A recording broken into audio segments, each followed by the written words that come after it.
a gente tem que entender uma coisinha em relação ao meio evangélico.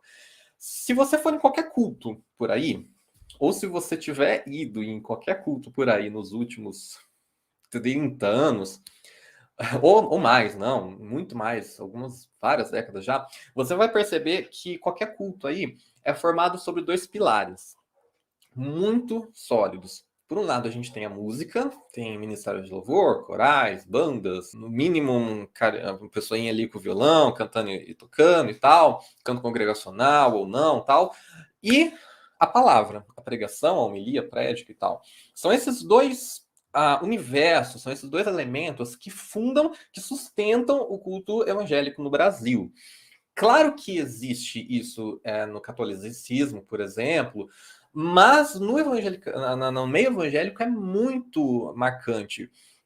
Tanto que aí a gente tem uma especificidade que começou no meio evangélico aqui no Brasil, pelo menos, que é a figura do ministro de louvor, a pessoa responsável pela condução da música, cantor, ou cantora, né, enfim, ele começar a ter uma proeminência, uma importância tão grande a ponto de, hierarquicamente, ele está lado a lado com pastores.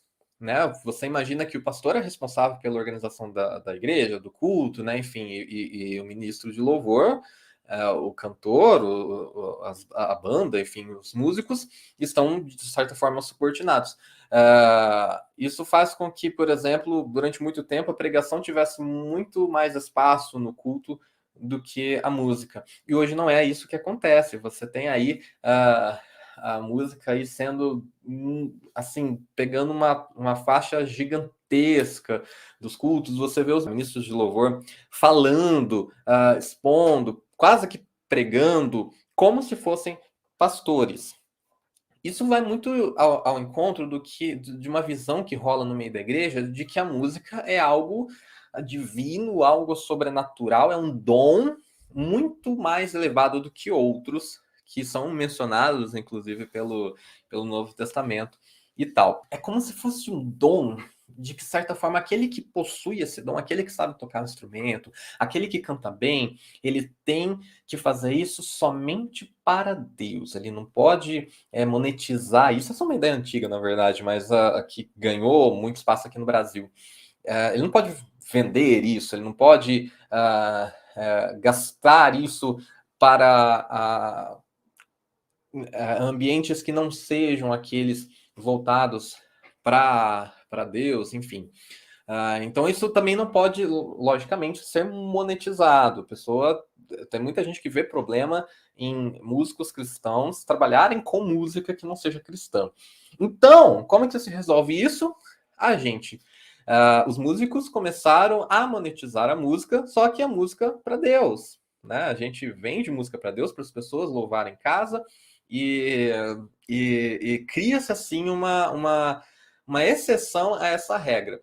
Porque se os músicos estão ali trabalhando com música, mas estão trabalhando para Deus, aí tudo bem. É que aí surge, não aí, mas surge o fenômeno gospel no Brasil, que sim, explodiu muito com o Renascer Praise. Renascer Praise é um grupo de música gospel da Renascer em Cristo, que começou, acho que se não me engano, lá nos anos 80, coordenada pela Bispa Sônia Hernandes, que era a esposa do Estevam Hernandes, os dois fundadores da Igreja Renascer Praise, que se você jogar no Google, você vai ver que já estiveram envolvidos com alguns crimes aí, para variar. Imagina, é o apóstolo, né? Outro problema que a gente tem na igreja. O apóstolo Estevam Hernandes com a bispa Sônia, os dois ali juntos encabeçando o ministério de louvor. Então, eles meio que foram os pioneiros. Aí depois veio Diante do Trono, enfim, outros. Mas eles foram os pioneiros aí em começar todo o mercado gospel no Brasil.